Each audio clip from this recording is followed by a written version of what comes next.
So for the past few months, I've had this little Raspberry Pi thingy that looks like a mini N64 just laying around doing basically nothing. But one day I got to thinking, because that does happen sometimes, and I thought, what if I made it part of a comically small retro gaming setup? So I started searching for a tiny portable CRT TV after seeing a really cool one in a YouTube short, but most listings I found were for black and white TVs, and I wanted a color TV, and the ones I wanted also happened to be pretty hard to find. Long story short, I needed an alternative, so I thought, what about a really tiny monitor? I found some pretty small ones, but not small enough for me because I wanted it super tiny. So I kept looking and eventually I found it. An Etsy listing for a comically small retro-styled monitor. So I bought it plus the tiniest little controller I've ever seen in my life. Which brings us to now, and that means it's time to unbox everything and assemble and try out the goofiest little thing I've ever seen.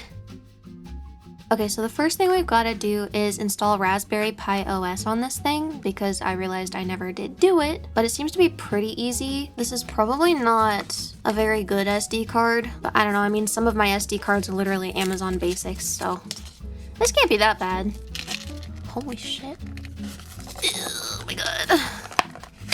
Okay. Okay, so I've got the Raspberry Pi imager and we just need to install this. And now we wait. So it's done writing, we just put the SD card in here, and once we turn this on, we'll be able to get it installed, and then we can play games on it.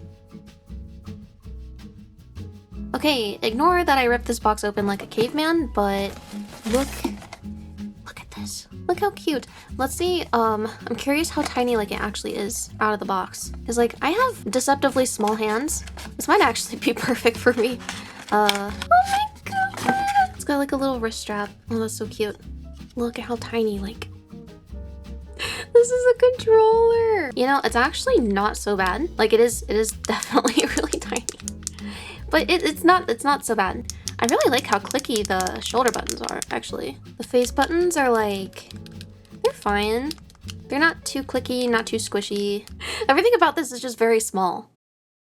This tiny gaming setup is going to be really awesome. And you know what else is really awesome? Today's sponsor, Infinity Nikki. Infinity Nikki is a gorgeous open-world RPG where you can collect all kinds of beautiful outfits, learn combat skills like the archery skill, build your dream home, and a lot more. The outfits you can collect especially are super pretty, like Floral Rebirth and Slumber by Blossoms, but I personally really like the Guide of No Return outfit because of how ornate it is, and its ultimate skill is really stunning. All that said, Infinity Nikki is more than just a pretty and stylish game. There's a lot of heart and emotion put into its story, and the game is all around very immersive and feels warm and inviting while still being exciting and adventurous. Infinity Nikki's new 2.5 update, Where All Souls Return, has added all kinds of great stuff like new main story content, a new region called Boneyard, the new Dragonbone Master ability, and even some fun new minigames. Also, you can co-op with your friends and explore together. What I think is most interesting though is the story of the new update, which explores themes like reincarnation, destiny, and choice, adding even more emotional depth and complexity to the game's narrative. I highly recommend you give Infinity Nikki a try, which is pretty easy since it's available on Windows, iOS, Android, and PS5, which now has enhanced visual performance, by the way. Also, Infinity Nikki has recently been specifically optimized for Mac OS, so you can play on that too. Huge thank you to Infinity Nikki for sponsoring me, and let's get back into the video. And last we have the box with a tiny monitor in it. Please read before opening, record video before opening. Got that part covered. Good job, me.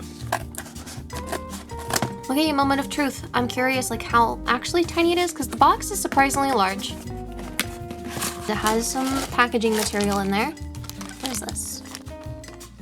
Some kind of plate. Oh, is this like a little display stand maybe? Here's the HDMI cable for it. Okay, hold on. Oh, there's another cable. Oh, this is probably the base that it goes on. Okay. It's so freaking light. It is like super light. Oh my god! It's so tiny. Oh no, it's so tiny. What the hell? Compare it to like the controller. The controller is like more than half the size, half the width. Oh, I see. These are to, I suppose, like keep this on there, yeah? I still don't know what the black plate is for though.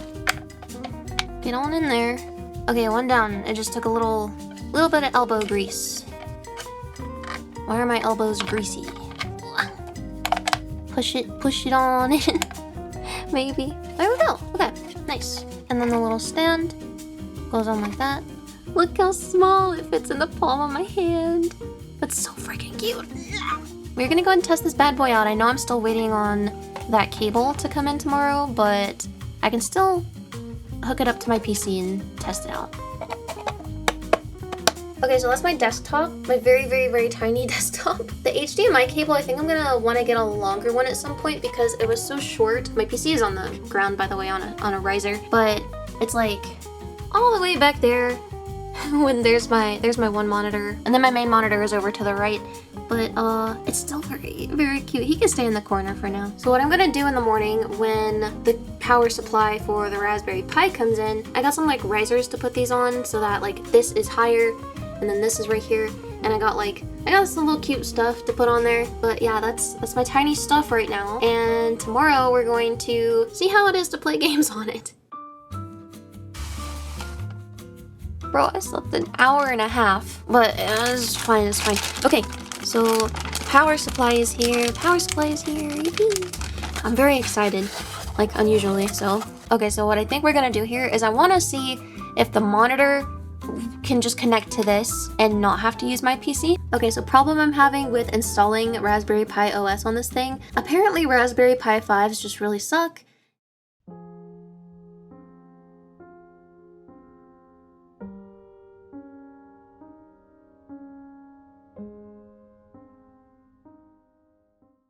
Okay, so when I say getting this figured out was the biggest pain in the ass, I'm not lying. This and this did not want to work together, so they are both plugged into my PC. But you know what? We got there. It's on there. I know this is like entirely impractical and stupid, but I think it's funny and I'm gonna get a kick out of it, so let's do it. So that's about as far out as that's gonna go. But I got these acrylic stand thingies to put them on, and I also got this really stupid tiny plant to put on there with it, and I don't know, I'm gonna find something else probably. This has been so fun to do in this little teeny tiny corner. And by that I mean it sucked. Okay, yeah, that should fit the monitor pretty well. Sorry, Shadow. See, it was just for now. Now he's here. A little lopsided, but he's here. And then this one for the 64 Pi. Put him right there. This is so stupid. I'm trying to decide if I just like put it under here like that, or if I want like another stand. The stand's kind of cute. Maybe I put it like right there. And then I've got this little Mom and Goma I'm gonna put on there. Also, I forgot to mention this was kind of a bitch too. Like the whole thing, everything about this has been a lot harder than I thought it would be. Okay, well, this is pretty much it. The only thing left to do now is to play games on it because that'd be really funny. The fact that this is so far away from me in the corner and I'm nearsighted and this is super tiny. Okie dokie, what do we want to play? I put on Pokemon Crystal, Kirby's Dream Land, and Golden Axe. Let's try Kirby's Dream Land. It's a really bright monitor, so it's not so bad. The delay from the Bluetooth is awful though. This is what we call a Yuffie special. It's hard to tell because my camera is being kind of stupid, but this monitor actually looks really nice, I'm not gonna lie. Well, anyway, that is it for my really stupidly tiny retro gaming setup. I thought this would just be a really cute video, and it turned out to be more of a pain in my ass than it should have been. That's probably my fault. But yeah, thank you for watching. Don't forget to like and subscribe. And thank you again to Infinity Nikki for sponsoring me. And I will see you next time. Bye!